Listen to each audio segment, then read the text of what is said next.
Hello and welcome to Ninja Prep. This is Kapil Goyal, your educator and mentor for PG physics. तो एक और session PYQs का, जिसमें हम काफ़ी सारे क्वेश्चन डिस्कस करने वाले हैं। होपफुली अभी तक जितने भी सेशंस मैंने किए हैं, सभी जो कॉन्सेप्ट्स हैं जो मैंने आपके साथ डिस्कस किए हैं क्वेश्चन के, वो आपको समझ में आ रहे होंगे, सॉल्यूशंस आपको समझ में आ रहे होंगे।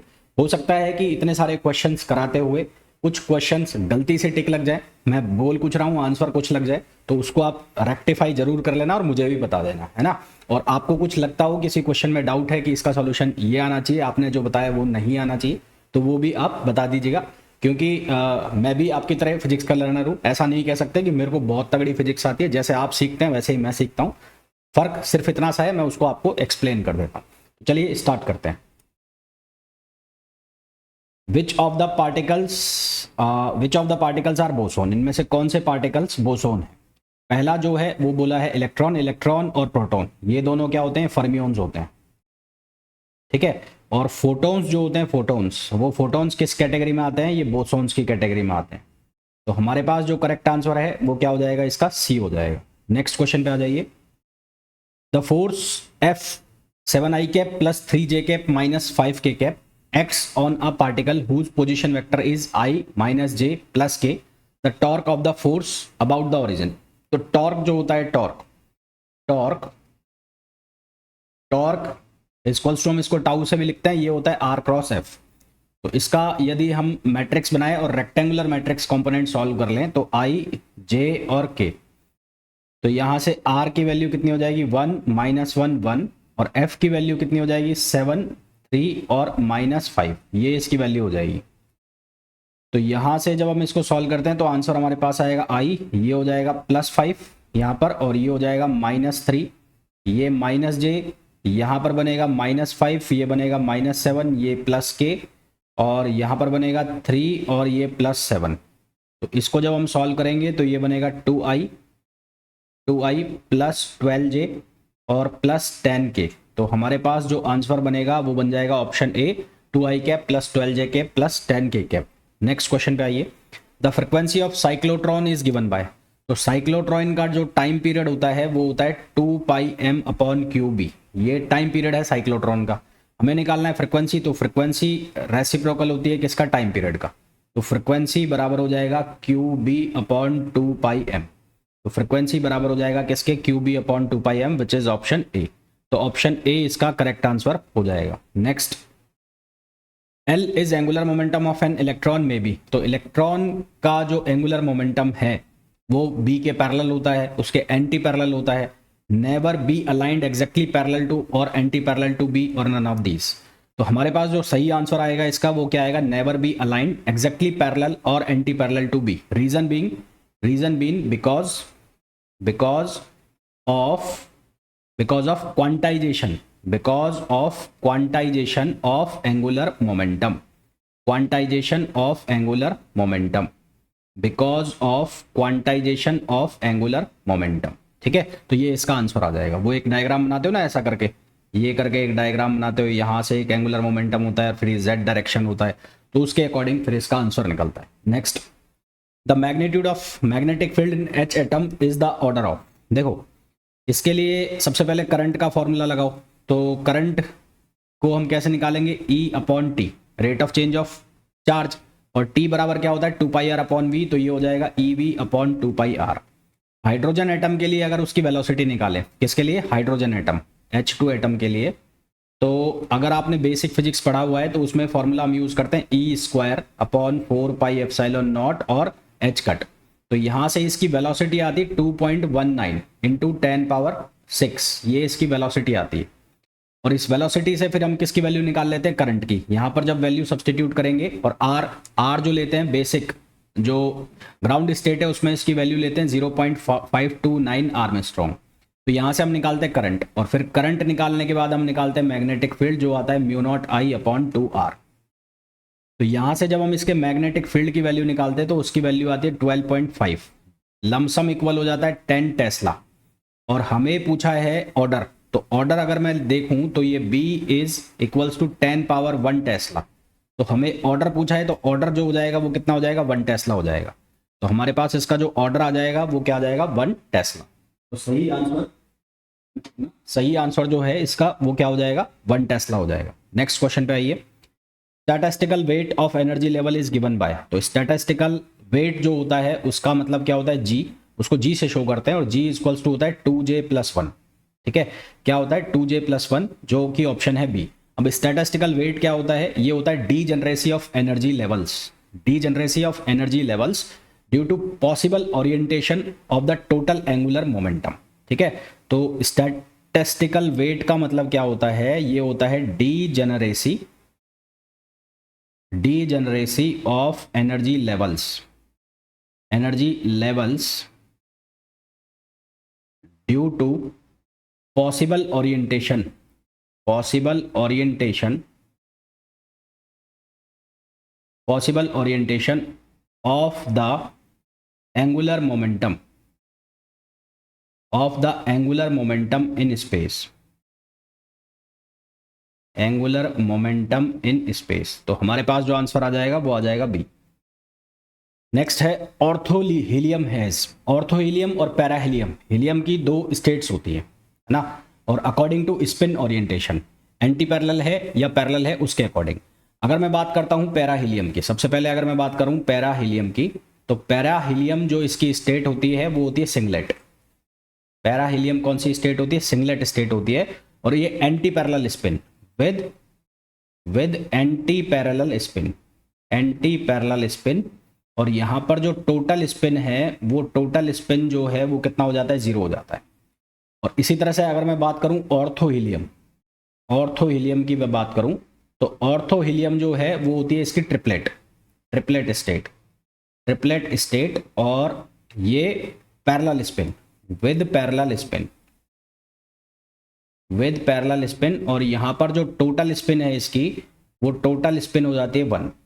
अब हमें पूछा गया है कि ऑर्थोहीलियम क्या है, तो ऑर्थोहीलियम होती है इसकी ट्रिपलेट टर्म, तो आंसर क्या आ जाएगा, triplet term.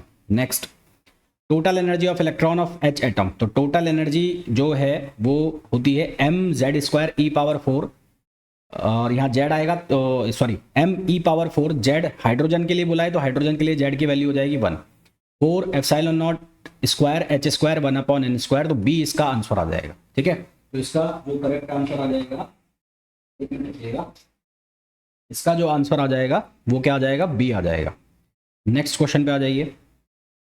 Velocity of electron in second Bohr orbit as compare to velocity in first, तो वेलोसिटी जो है इलेक्ट्रॉन की वो लिखी जाती है v = c/137। अगर मैं बात करूं इसमें बोहर ऑर्बिट के अंदर, तो c/137 Z/n ये लिखा गया है यहाँ पर, ये वेलोसिटी का फॉर्मूला हम लिखते हैं। तो अगर मैं z की वैल्यू को 1 ले लेता हूं, तो यहाँ पर second Bohr orbit as compare to velocity in first Bohr orbit, तो फर्स्ट बोहर ऑर्बिट के लिए क्या बनेगा, ये बनेगा c/137 और ये बनेगा z। और अगर v सेकंड के लिए अगर मैं बात करूं तो ये बनेगा c/137 Z/2। तो यहाँ से दोनों को कंपेयर करोगे तो v second upon v first ये हो जाएगा 1/2। तो यहाँ से जो वेलोसिटी आई है वो इनिशियल वेलोसिटी की half. Next, homonuclear diatomic molecules, तो होमोन्यूक्लियर मतलब जो ऐसे मॉलिक्यूल्स जिनमें परमानेंट डायपोल मोमेंट नहीं होता, यानी कि उनके जो 4 सेंटर हैं इलेक्ट्रॉन के और प्रोटॉन के वो कोइंसाइड करते हैं, तो उनमें परमानेंट डायपोल मोमेंट नहीं होगा। और परमानेंट डायपोल मोमेंट नहीं होगा तो उसके अंदर रोटेशनल स्पेक्ट्रा भी नहीं होगा। रोटेशनल स्पेक्ट्रा अराइज तभी करेगा जब उसके बीच में क्या होगा, परमानेंट डायपोल मोमेंट आएगा, जो कि हेट्रोन्यूक्लियर में आता है। होमोन्यूक्लियर जैसा कि N2 H2 O2 ये सारे होमोन्यूक्लियर होते हैं। तो यहाँ पर जो परमानेंट डायपोल मोमेंट है वो नहीं होगा तो यहाँ पर रोटेशनल स्पेक्ट्रा नहीं आएगा। ठीक है, next, Raman spectra is arises due to, देखो रमन स्पेक्ट्रा जो है इसका एक क्वेश्चन ये भी बन सकता है कि रमन स्पेक्ट्रा के यहाँ पर ऑप्शन में आपको मिलता इन इलास्टिक स्कैटरिंग, तो पहला रीजन तो आएगा is arises due to inelastic scattering. अगर ये ऑप्शन में होता तो ये आप आंसर लगाते, पर अब यहाँ पर ये ऑप्शन में नहीं है। तो ये स्कैटरिंग होती है, वो स्कैटरिंग होती है किसकी, फोटोन्स की। तो energy of scattered photons change due to the interaction of with the vibrational and rotational mode of molecules। तो जो फोटोन्स हैं, जो स्कैटर्ड फोटोन्स हैं, उनकी जो एनर्जी है वो चेंज हो जाती है। किस कारण से? क्योंकि वो टक्कर करते हैं, वो इंटरेक्ट करते हैं किसके साथ? वो वाइब्रेशनल एंड रोटेशनल मोड के जो मॉलिक्यूल्स होते हैं उनके साथ इंटरेक्शन करते हैं, जिससे उनकी एनर्जी जो है स्कैटर्ड फोटोन की वो चेंज होती है। और उसके चेंज होने की वजह से जो उनकी पोलराइजेबिलिटी है वो भी चेंज हो जाती है, और पोलराइजेबिलिटी चेंज होती है तो उस वजह से वहां पर रमन स्पेक्ट्रा अराइज होता है। तो हमारे पास सही आंसर इसका क्या आ जाएगा? सी आ जाएगा। नेक्स्ट, बोहर मैग्नेटॉन अभी मैंने आपको बताया था 9.27 × 10⁻24 जूल पर टेस्ला या फिर ampere metre square. An electron revolving in an orbit about the nucleus of an atom has magnetic moment. तो मैग्नेटिक मोमेंट जो हम निकालते हैं mu equals to I A, और आई की वैल्यू कैसे निकालेंगे हम? ई वी अपॉन 2πr, अभी मैंने आपको पीछे बताया था ये। तो यहाँ वैल्यू रख दो, तो म्यू इक्वल्स टू आई, और आई की वैल्यू आप सब्सटीट्यूट कर दो ई वी अपॉन 2πr, तो ई वी अपॉन 2πr, और ए की वैल्यू पाई आर स्क्वायर। तो यहाँ से बनेगा पाई से पाई कट गया, तो ये बन जाएगा आर से आर कट गया, ये बन गया ई वी आर अपॉन 2। तो इसको ऊपर नीचे मल्टीप्लाई कर देते हैं हम एम से, तो ये बन जाएगा एम वी आर, और ये बन जाएगा 2m, और यहाँ ई रह जाएगा। अब एम वी आर जो है वो क्या हो जाएगा? Angular momentum. तो म्यू इक्वल्स टू क्या हो जाएगा? E L upon 2m। ये किसकी वैल्यू हो जाएगी? म्यू की। तो हमारे पास जो करेक्ट आंसर है वो क्या आ जाएगा? सी आ जाएगा। Next question, H alpha line of hydrogen atom, answer इसका कितना आएगा? 3 आएगा। अब एच अल्फा का मतलब क्या है कि जो ट्रांजिशन है वो कहाँ से कहाँ हो रहा है? n इक्वल्स टू 3 से और n इक्वल्स टू 2 में ट्रांजिशन हो रहा है, 3 से 2 में। अब 3 के लिए जो इसका ऑर्बिटल एंगुलर मोमेंटम नंबर यानी कि L है वो कितना होगा? 0 1 2। और इसके लिए जब हम टोटल एंगुलर मोमेंटम निकालेंगे तो वो कैसे निकालेंगे? L ± s। तो L बराबर 0 के लिए हमारे पास स्टेट बनेगी 3s1/2। इसी तरह से हम 1 के लिए निकाल लेंगे, और इसी तरह से हम सेकंड के लिए निकाल लेंगे। फिर हम निकालेंगे n बराबर 2 स्टेट के लिए, L बराबर 0 और L बराबर 1 दो स्टेट बनेगी। इसके लिए 2s1/2 आ जाएगा, 2p1/2, 2p3/2 आएगा। सिलेक्शन रूल का हम यहाँ यूज करेंगे, delta L equals to ±1, delta J equals to 0 ±1। अब यहाँ पर फॉरबिडन होंगे कौन कौन से? 3s1/2 से 2s1/2, क्योंकि delta L is not equals to ±1 हो रहा है, तो फॉरबिडन मतलब वो अलाउ नहीं होंगी। 3s1/2 से 2s1/2 में ट्रांजिशन अलाउ नहीं होगा। इसी तरह से 3d3/2 से और 2s1/2 में ट्रांजिशन अलाउ नहीं होगा, क्योंकि delta L is not equals to +-1 आ रहा है। तो वो सारा मैंने लिख दिया है जो कि फॉरबिडन है, ये सारे फॉरबिडन है। अब जो अलाउड ट्रांजिशन स्टेट है वो बन रही है टोटल 6, ये 1 2 3 4 5 6। इसमें से जो शुरू वाली 2 हैं इनमें जो एनर्जी लेवल डिफरेंस है वो बहुत कम होगा, तो इनको एक ही स्टेट कंसिडर किया जाएगा। इसी तरह से आगे की 2 और इसी तरह से आगे की 2, तो टोटल 6 जो ये हैं इनका, क्योंकि एनर्जी जो लेवल है वो बहुत कम है, पास पास हैं ये, तो इनको एक ही कंसिडर किया जाएगा। तो टोटल जो लाइन बन जाएंगी वो कितनी बन जाएंगी? 3 लाइन बन जाएंगी। तो आंसर क्या आ जाएगा? 3 आ जाएगा। Next, the 2p1/2 and 2s1/2 states of hydrogen like atom are not degenerate but are separated. तो इस तरह का जो स्मॉल एनर्जी लेवल डिफरेंस होता है 2p1/2 और 2s1/2 के बीच में, उसको हम क्या नाम देते हैं? उसको नाम देते हैं लैम्प शिफ्ट, है ना। इसको हम नाम देते हैं लैम्प शिफ्ट, और it is arises due to electrodynamic effect. Electrodynamic effect specifically interaction with vacuum fluctuations, है ना। Due to electrodynamic, quantum electrodynamic, due to quantum electrodynamic